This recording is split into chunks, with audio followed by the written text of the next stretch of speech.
ToolTrac door mechanism system TEST2 already put some buzzer, a sound, and then that's the only thing that added up. Some new function is add up, such as time for that particular. So alarm, meaning that whenever the door is open for some period of time, the buzzer and the LED will lights up. So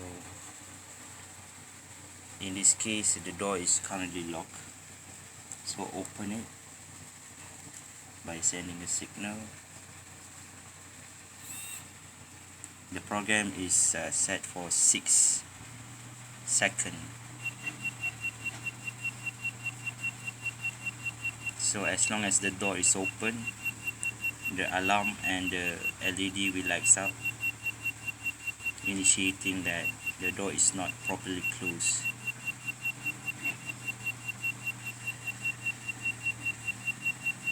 So send signal to close the door,